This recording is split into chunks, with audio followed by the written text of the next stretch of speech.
Pemirsa, kita akan memasuki kabar Nampan-Nambayan.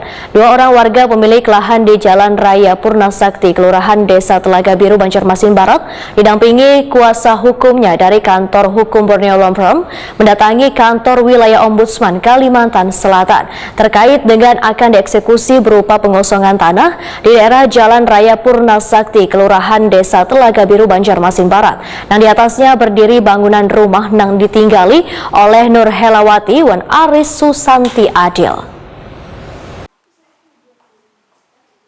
Nur Helawati wan Aris Susanti Adil, warga Jalan Raya Purna Sakti, Kelurahan Desa Telaga Biru, Banjarmasin Barat, didampingi kuasa hukumnya dari Kantor Hukum Borneo Law Firm, mendatangi kantor wilayah Ombudsman Kalimantan Selatan di CNS Parman, Banjarmasin Tengah, jelang Kamarian Jumat 17 Juni 2022. Maksud kedatangan mereka untuk meminta perlindungan hukum wan keadilan terkait dengan akan dieksekusi berupa pengosongan tanah di daerah Jalan Raya Purna Sakti, Kelurahan Desa Telaga Biru, Banjarmasin Barat, yang di atasnya berdiri bangunan rumah yang ditinggali Nur Helawati wan Aris Susanti Adil oleh Pengadilan Negeri Banjarmasin pada 22 Juni 2022.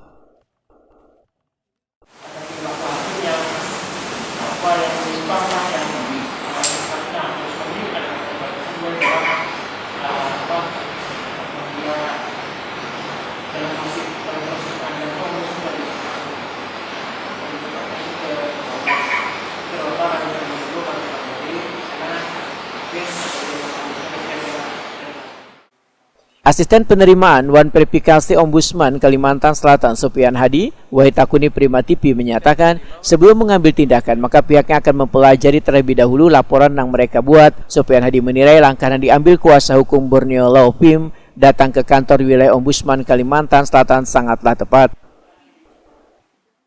Ya, intinya mereka para masyarakat tadi menyampaikan keluhan adanya eksekusi yang rencananya dilaksanakan pada Rabu besok.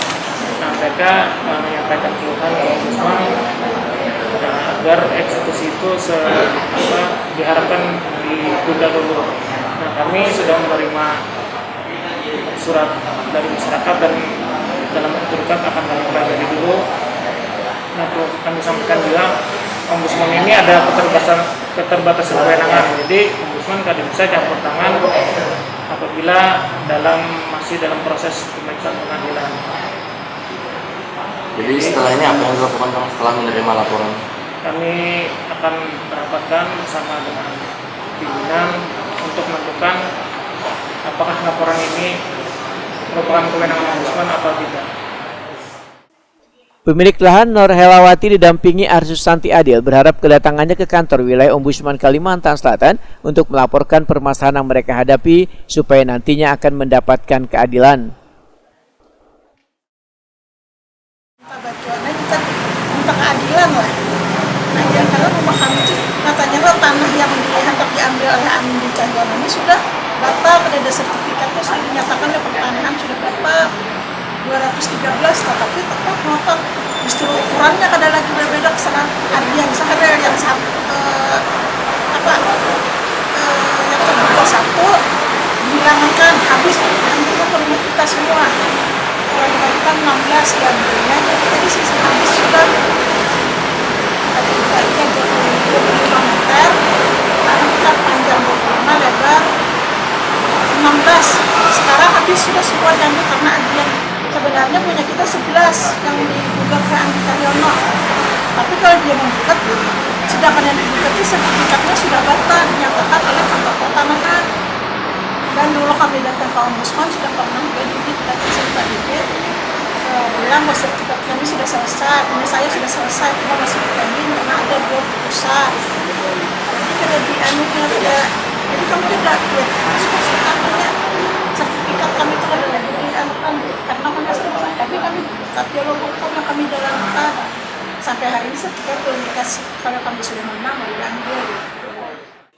Sementara itu, salah seorang kuasa hukum dari Kantor Hukum Borneo Law Firm, Haris Maulana Riyadno SH, menyatakan eksekusi pada perkara 105/G/2008/PN BJM sebenarnya kada dapat dilaksanakan atau non-executable karena ada pertentangan antara tanah induk dengan tanah pecahan, nang di mana tanah induk milik saudara AT sudah dibatalkan, nang secara otomatis tanah milik saudara AT dengan nomor SHM 213 jua batal. Wan perlu disadari tanah milik Nur Helawati berasal dari tanah induk nang menang. Ini diperkuat dengan jawaban Badan Pertanahan Banjarmasin pada gugatan perlawanan eksekusi yang dilakukan oleh Nur Helawati Wan Arsu Santi Adil. Menurut Haris Maulana Riyatno, pelaksanaan eksekusi yang akan dilakukan oleh Pengadilan Negeri Banjarmasin pada tanggal 22 Juni 2022 harusnya mempergunakan prinsip kehati-hatian, karena pada dasarnya pelaksanaan eksekusi tersebut masih dalam tahap upaya hukum perlawanan eksekusi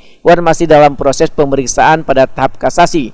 Karena Nur Helawati mengajukan pengujian atas SHM 213 hak milik saudara Ati di Pengadilan Tata Usaha Negara Banjarmasin dengan nomor perkara 20/2022/PTUN BJM. Haris Maulana Riyatno menegaskan pelaksanaan eksekusi antara putusan pada perkara 105/PDT-G/2008/PN BJM dengan pelaksanaan eksekusi tahap konstatering pada berita acara eksekusi konstatering nomor 105/X/2008/PN-BJM terjadi dugaan kekeliruan karena ada bergesernya batas patok wan luasan.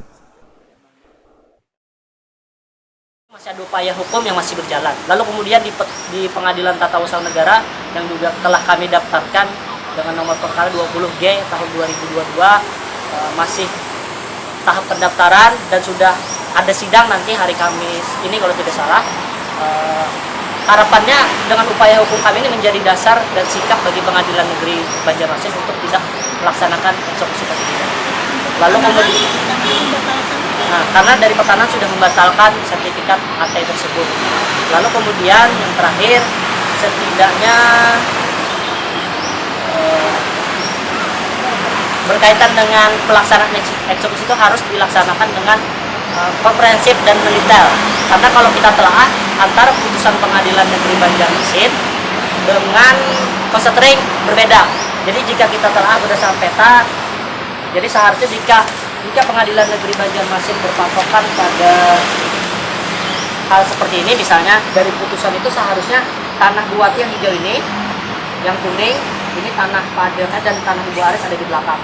Kalau mengikuti putusan, tanah Buati itu 11 meter yang masuk lebarnya, ke belakang 30 meter. Tanah Pak Adrian Sahir 4 meter masuk di tanahnya milik AT. Tapi kemudian waktu konstatering ternyata malah menurut kami berbeda dengan hasil isi putusan. Setidaknya dari Pengadilan Negeri Banjarmasin, khususnya Ketua Pengadilan Negeri Banjarmasin, bersikap untuk meninjau kembali eksekusi yang akan dilaksanakan Rabu. Haris Maulana Riyatno menambahkan, pihaknya juga akan mengajukan permohonan keadilan dan perlindungan hukum kepada Komisi Yudisial, Ketua Mahkamah Agung, Kepala Badan Pengawas Mahkamah Agung, dan Ketua Pengadilan Tinggi Banjarmasin yang ditembuskan kepada Ketua Pengadilan Negeri Banjarmasin.